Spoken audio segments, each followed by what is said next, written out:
Buenas tardes, mi nombre es Ana María Romero y yo les voy a hablar del caso Reimers. La materia es ética en psicología y la actividad es la 7, la entrega del proyecto etapa 3. Descripción del caso. Pues los gemelos Reimers nacieron en 1965 en la ciudad de Winnipeg, Canadá. Ambos eran gemelos idénticos. Lamentablemente, por un problema médico, tuvieron que realizarles una circuncisión y por un fallo eléctrico, el pene de Brian fue completamente quemado y a lo largo de los días se fue desprendiendo del cuerpo de Brian. Pocos meses después, los papás vieron en la televisión al doctor John Money. Era un psicólogo especializado en cambios de género y su teoría se basaba en que la sexualidad biológica podía cambiarse de acuerdo a la educación. Entonces, en base a esto, el tratamiento del doctor para los gemelos fue pedirles a los padres que trataran a Brian como una mujer, como una niña. Le pusieron ropa de niña, la educaron como niña y le cambiaron el nombre a Brenda. También se sometió a una cirugía de reconstrucción vaginal. A lo largo de los años, Brenda demostró muchísima rebeldía ante todos los temas que tuvieran que ver con su feminidad. No le gustaban las muñecas, no le gustaban sus juguetes, no le gustaban los vestidos. Ella mostraba rebeldía ante todo lo que tuviera que ver con una niña. Era muy masculina y incluso cuando empezó a desarrollarse físicamente, también su cuerpo era completamente masculino. De hecho, los gemelos dicen que la única diferencia entre ellos era que Brenda tenía el pelo largo y Bruce el pelo corto. Por esta razón, Brenda sufría muchísimo bullying en la escuela y tenía muchísimos problemas depresivos y tendencias suicidas. Lamentablemente, el doctor Money negaba todos estos síntomas y decía que todo estaba perfecto y que el experimento estaba funcionando de acuerdo a cómo debería de ser. Los dos niños estaban en terapia con el doctor y años después anunciaron que el doctor los hizo realizar muchísimos actos a falta de su integridad y los obligaba a ver imágenes sexuales. Fueron unas terapias horribles, pero el doctor jamás aceptó este tipo de prácticas. Finalmente, durante su adolescencia, Brenda estaba tan mal emocionalmente que los padres decidieron despedir al doctor y contarle toda la verdad. A partir de esto, Brenda se volvió a cambiar de sexo, se comenzó a llamar David Reimer y pudo tener una vida normal, incluso se casó con una señora y adoptó a sus hijos. Bueno, o sea, eran los hijos de la señora. Sin embargo, Bruce se encontraba muy deprimido, se encontraba culpable y demostraba adicciones ante toda esta situación. Entonces, pues, Bruce sufría depresión. Tiempo después, el caso salió a la luz y lamentablemente David cayó en una depresión mayor porque su esposa lo dejó y porque todo el mundo supo del caso. Para este entonces, Bruce cometió suicidio debido a su culpabilidad a través de una drogadicción, de una sobredosis.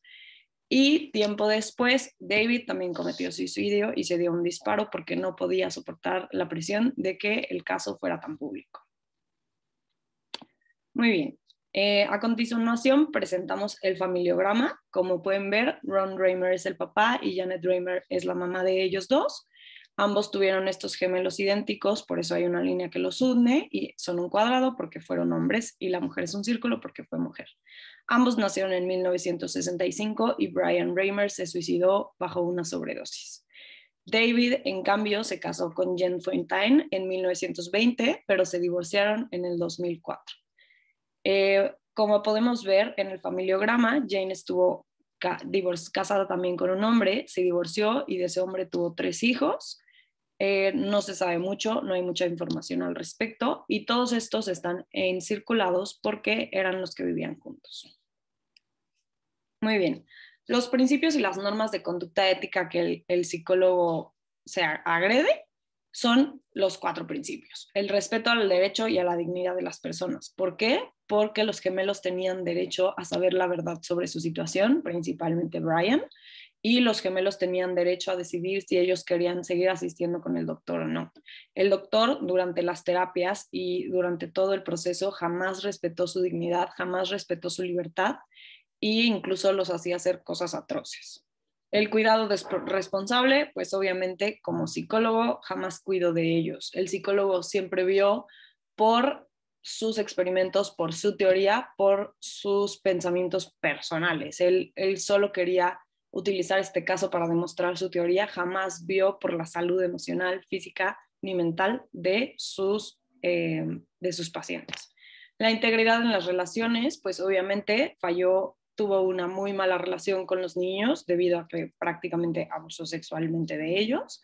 Tuvo una mala relación con los papás ya que los obligó a decir mentiras, los obligó a mentir y aparte él mintió sobre el proceso de Brenda, ya que los papás veían que Brenda estaba deprimida y se quería suicidar y sin embargo él mentía y decía que todo está perfecto con tal de comprobar su teoría.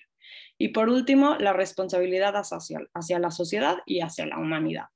Fue irresponsable en cuanto a la familia Reimer, irresponsable en cuanto a la integridad y a la salud de Brenda y de todos, principalmente de Brenda, pero de todos.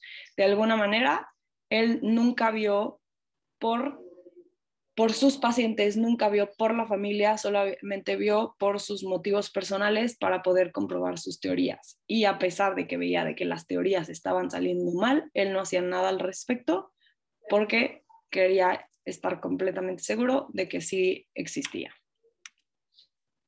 Obviamente, pues las consecuencias para el paciente y su familia tuvieron un daño irreversible, generó un daño emocional, físico y una salud mental. Por esta razón, tanto Bruce como Brian, bueno, tanto David como Brian, cayeron en depresión, cayeron en la culpa, en la drogadicción, hubo intentos de suicidio por parte de David por sus tendencias suicidas y más adelante los dos se suicidaron. Entonces, claramente las consecuencias fueron muy grandes.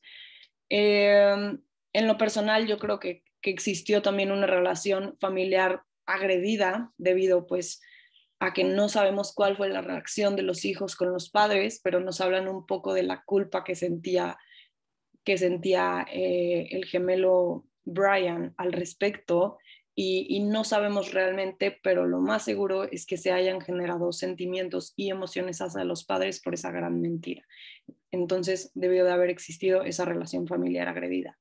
Y bueno, yo considero que hubo daños a terceros, a la esposa de David y sus hijos. ¿Por qué? Porque toda la situación de David y de que se hiciera público o lo que había vivido causó de alguna manera un dolor en su esposa, un dolor en los hijos adoptivos de la esposa y generó un problema que es un divorcio, que todos sabemos que no es algo fácil y que puede generar también un daño emocional.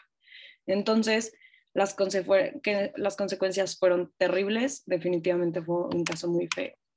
En las conclusiones, pues creo que a partir de este caso podemos ver claramente la importancia del código ético del psicólogo y de cómo es una herramienta fundamental para esta promoción, para esta profesión, perdón. Creo que es un ejemplo muy claro de que los psicólogos deben de ser regidos por normas éticas y por una moral bastante clara, ¿no? Y en donde ellos sepan que la integridad y el respeto hacia sus pacientes y hacia ellos mismos es lo más importante. Creo que con este caso también podemos ver lo importante que es la salud mental, la psicología y practicar correctamente esta ciencia, ya que puede llevar a muchos daños irreversibles como el de la familia Reimers. Y podemos ver un ejemplo de las consecuencias a largo plazo que se generan a través de una mala terapia y una mala investigación y una mala teoría, ¿no? Y principalmente que ésta no busque respetar a la humanidad, que no busque respetar el valor humano, sino que sea completamente para comprobar un punto. Yo creo que como psicólogos tenemos que tener en claro, a lo mejor no nos tenemos que saber el código ética del psicólogo de ida y de regreso, creo que es importante conocerlo, es importante conocer sus artículos y es una herramienta a la que siempre vamos a regresar, pero creo que lo más importante siempre es tener claro la integridad de las personas y de cómo la integridad de las personas está por encima de todo lo demás. Y con eso podemos lograr ser psicólogos morales y éticos e íntegros. Muchísimas gracias.